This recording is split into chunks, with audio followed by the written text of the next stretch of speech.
अस्सलामुअलैकुम जी, कैसे हैं आप सब लोग। उम्मीद है कि आप सब ठीक होंगे और अपनी फैमिलीज़ के साथ सेफ़ होंगे। अल्हम्दुलिल्लाह मैं भी बिल्कुल ठीक हूँ। आप सबकी दुआओं और सपोर्ट का बहुत बहुत शुक्रिया।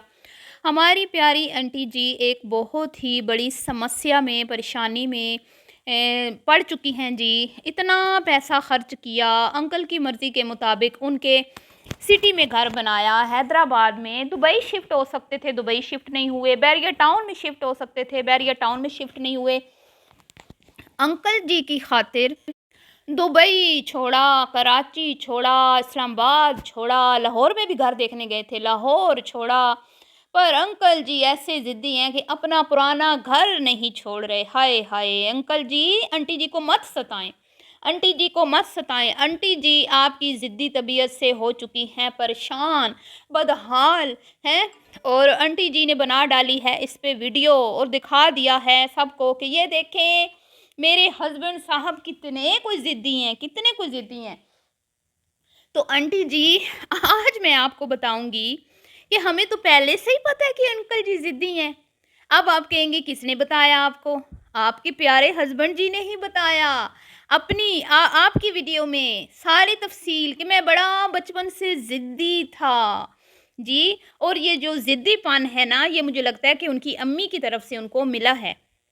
क्योंकि आंटी जी आपने बताया था ना कि आपकी सासू माँ भी जो है दिल में भले मुझे दुआएं देती थी, लेकिन लाख मैं मिन्नतें कर लूँ, लाख मैं खिदमतें कर लूँ और मैं कहती थी कि मुझे दुआ दे दे, मुंह से दुआ दे दे, लेकिन ऐसी ज़िद्दी थी कि मुंह से कभी उन्होंने आपको दुआएं नहीं दी, फिर भी देखने लग गई हैं आपको उनकी दुआएं हैं।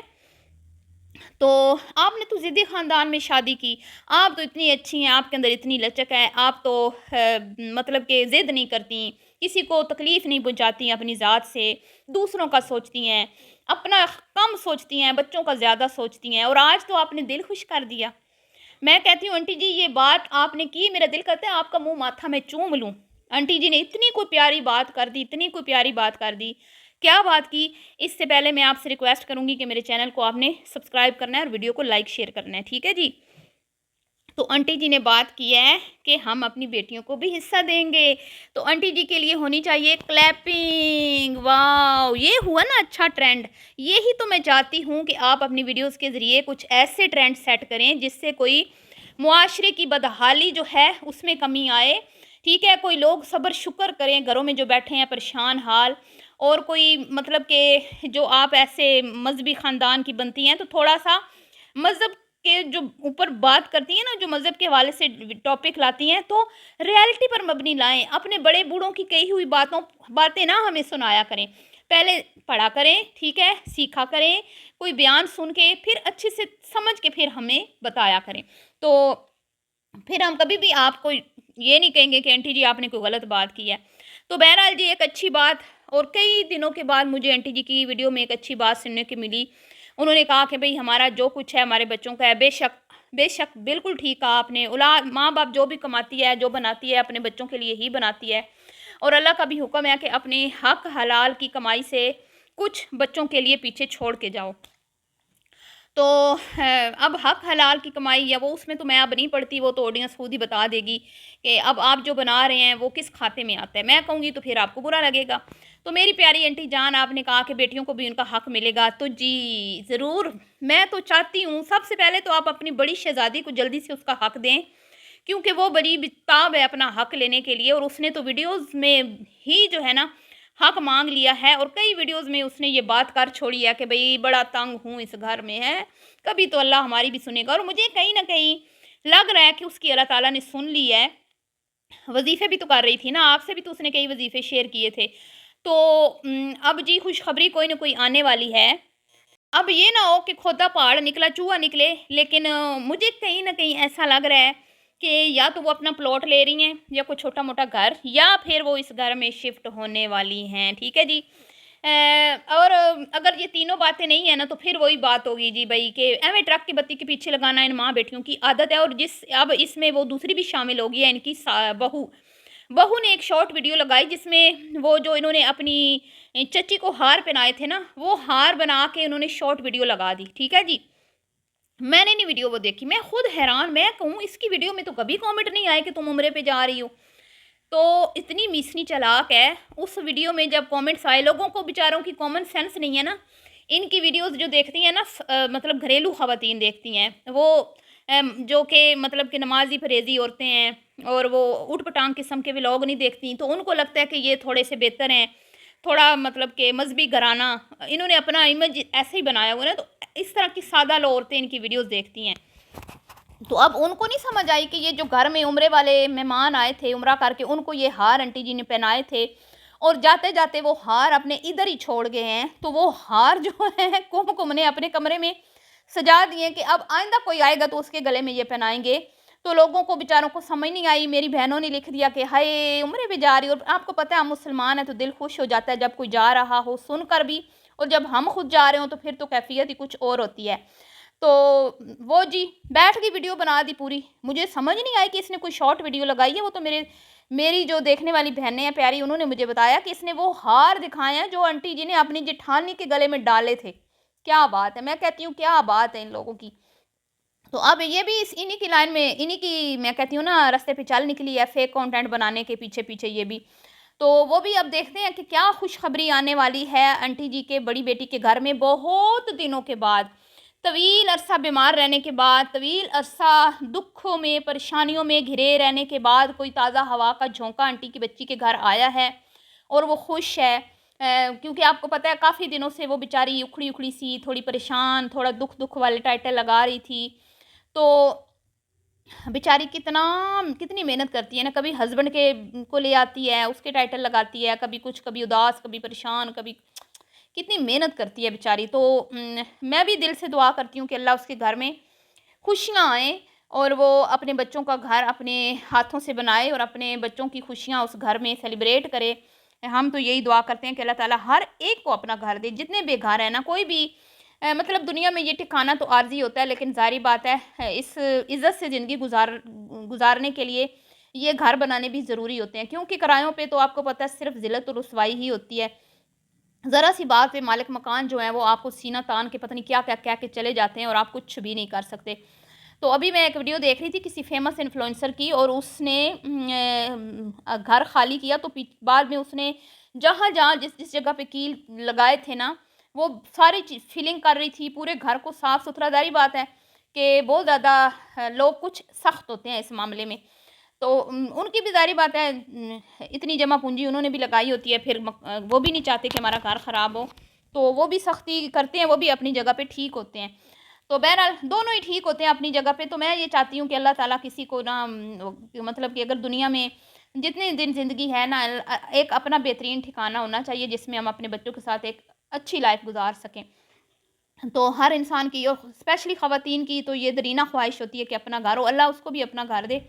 तो जी हमारी प्यारी आंटी जी, हो सकता है कि आंटी जी आपके हस्बैंड साहब जो हैं वो डिमांड कर दें कि ये घर खुला रहे, बंद ना हो। बंद घरों में फिर आपको पता है ना जिन्नात आ जाते हैं और जिन्नात बसेरा कर लेते हैं, तो इसलिए ज़िद पकड़ के बैठे हों और वो अपनी बेटी को शायद यहाँ पे शिफ्ट करना चाहती हूँ ताकि दरवाज़ा खुला रहे, रौनक लगी रहे, आना जाना। और यहाँ पे आप, ये आपका पहला घर है तो अंकल जी इस घर को नहीं छोड़ना चाह रहे। आंटी जी बेचारी परेशान बैठी हैं अंकल के कदमों में। तो बात हो रही थी जी कि अंकल जी की ज़िद का तो हमें पहले से ही आंटी जी पता था। अब हमें, मैंने कहा ना कि आपकी वीडियो से ही पता चला, क्योंकि अंकल जी कहते हैं कि मैं बड़ा ज़िद्दी था। ठीक है, बचपन में मेरी माँ मुझे बड़ी कुट लगाती थी, मेरे बाल खींच लेती थी, मुझे डाँटती थी, तो उसके बाद मैंने तहैया कर लिया था कि मैं अपनी माँ के चुंगल से आज़ादी हासिल करूँगा। ठीक है, मैं अपनी माँ के साथ नहीं रहूँगा। तो अंकल ने एक ही घर खुशी से छोड़ा है, एक ही घर खुशी से छोड़ा है, वो अपनी माँ का। बाकी अंकल जी जिधर-जिधर रहे हैं ना बकौल आंटी के, किरायों के घरों में और अब इस घर में, अंकल जी इस घर को ना किरायों के घरों को छोड़ना नहीं चाहते थे बकौल आंटी के। वो चाहते थे कि हम बस इधर ही रहें, मालिक मकान भले कह दे निकल जाओ, लेकिन अंकल जी ज़िद पे अड़ जाते थे, नहीं, नहीं, नहीं मैंने जाना। लेकिन अपनी अम्मा के घर से अंकल जी ने ना वो फ़रार हासिल की, ठीक है? अम्मा जी की चुंगल से आज़ादी पाई और आज़ादी हासिल करते ही कहते हैं ना कि वो उन्हें लगा कि अब मैं असल में मेरी ज़िंदगी अब शुरू हुई है। लेकिन जी ये जवानी जो होती है ना, ये होती है मस्तानी। ये जवानी के जो फ़ैसले होते हैं ना, बाद में इनके ऊपर पछताना पड़ता है। और अंकल जी पछताते हुए नज़र आए जब उनकी बड़ी जो हाँ, आई थी भाभी, तो कैसे बेचारे उनके गले लग के रोने लग गए। पुरानी यादें, ज़ाहिर बात है उन्होंने इनके साथ अच्छा टाइम गुजारा हुआ है, तो कितना मिस कर रहे थे ना। यकीनन उनको अपनी भाभी में अपनी माँ नज़र आती होंगी, और वो जो जिस ज़िद की वजह से उन्होंने अपनी माँ के घर को छोड़ा कि भाई माँ सख्ती करती है, ज़िद्दी थे ना, तो ज़िद पे अड़ गए, फिर मुड़ के नहीं देखा, माँ का घर छोड़ दिया, माँ की मर्ज़ी के बगैर शादी कर ली। ज़िद्दी थे ना आंटी जी। तो हमें तो पता है अंकल जी ज़िद्दी थे, अगर ज़िद्दी ना होते तो आज आप थोड़ी ना अंकल के पहलू में बैठी होती हैं, कदमों में। ये अंकल जी की ज़िद ही तो थी कि उन्होंने आपसे अपनी बिना माँ के बगैर ब्याह रचा लिया, माँ को शामिल करना भी गवारा ना किया, माँ को मनाने तक का जो है ना वो टाइम ना लिया, आपसे चट मंगनी पट ब्याह कर दिया। जैसे ही आप फाइल उठा के ऑफिस पहुंची, अंकल ने कहा बस इन्हीं कदमों से वापस चली जाओ, पलट जाओ, मैं आ रहा हूँ रिश्ता लिए ये। और हथेली पे सरसों जमाते हुए अंकल जी ने आपसे ब्याह रचा लिया। हो सकता था कि थोड़ा सा अगर कोशिश करते तो अपनी अम्मी को मना लेते, लेकिन ज़िद्दी तबीयत थी ना, शुरू से ही सोच लिया था कि जब इस घर से फरार हासिल करनी है, अम्मा के चुंगल से आज़ादी हासिल करनी है ना, फिर पलट के नहीं देखना, फिर माँ की तो सुननी नहीं है ना। तो वाक़ई में अंकल जी ज़िद्दी हैं। बहरहाल जी, अब बुज़ुर्ग हैं, और बुज़ुर्ग जो होते हैं उनकी अपनी एक होती है कि भई हम अपने घर में रहें, और ये जो अब होता है ना पहला घर जिसको हम आबाई घर भी कहते हैं, तो इससे वाक़ई में बहुत लगाव होता है। और मुझे नहीं समझ आ रही कि भई दोनों घरों में भी रह सकते हैं, अच्छी खासी बड़ी फैमिली है। ज़रूरी नहीं है कि सारे ही शिफ्ट हो जाएँ, मुझे ये समझ नहीं आई। मतलब कि अगर अंकल नहीं जाना चाहते, तो कोई बात नहीं, आप इस घर का सेटअप मतलब जो एक्स्ट्रा सामान है, जो ज़रूरत का है यहाँ पे रह जाए, बाकी आप ले जाएँ, और ये है कि ये घर भी खुला रहे, कभी यहाँ, कभी वहाँ आना-जाना आपका लगा रहे। लेकिन मुझे लगता है कि ये घर आंटी जी या तो रेंट आउट करना चाहती हैं यहाँ से कि भई चलें यहाँ से कुछ किराया आता रहेगा, या फिर ये अपनी बेटी को तो देंगी, तो फिर तो आंटी अंकल जी की टेंशन मेरे ख़्याल में बनती नहीं है। तो अगर मैं अंकल जी की टेंशन देखूँ तो मुझे ऐसा ही लग रहा है कि बेटी को तो नहीं देंगे। ये घर शायद ये रेंट पे देने वाले हैं, जिसकी वजह से अंकल जी अफ़सरदा और परेशान हैं कि जहाँ इतनी उम्र गुज़ारी, इतनी मेहनतों मशक्क़तों से ये घर बनाया, कराओं पे धक्के खा-खा के, तो अब ये घर छोड़ने का दिल, हाँ, नहीं करता, सच में नहीं करता। तो बहरहाल आंटी जी को अंकल की फीलिंग्स का भी ख़्याल रखना चाहिए, और उनको प्रेशराइज़ ना करें, क्योंकि वो खुद ही चले जाएँगे। उनको खुद ही पता है, ज़ाहिर बात है, जहाँ पे फैमिली बाकी रहेगी, तो वो भी उनके साथ ही रहेंगे, अकेले बेचारे कैसे रह सकते हैं। लेकिन आंटी जी, आपने अच्छा नहीं किया, अंकल जी को मीडिया पे ला के बिठा के उनको ज़िद्दी करार दे दिया आपने। आपके साथ उन्होंने कितना अच्छा टाइम गुज़ारा, कभी आपको तंग नहीं किया। आप खुद बताती हैं कि वो जहाँ मैं चाहती हूँ ले जाते हैं शॉपिंग पे, कंट्री मतलब दूसरी मुल्कों में आप घूम के आई, पाकिस्तान आपने सारा घूमा, तो कहाँ पे हैं अंकल ज़िद्दी बेचारे। वो जवानी में एक ज़िद उन्होंने की थी अपनी माँ के साथ, तो जो उनको महँगी पड़ी मेरे ख़्याल में, उसका ख़मियाज़ा अभी तक भुगत रहे हैं। आप समझ गए होंगे, क्योंकि यहाँ पे मुझे तो अंकल जी सिर्फ़ कठपुतली लगते हैं। बहरहाल जी, मिलती हूँ नेक्स्ट वीडियो में, दुआओं में याद रखिएगा। अभी के लिए इतना ही, अल्लाह हाफ़िज़।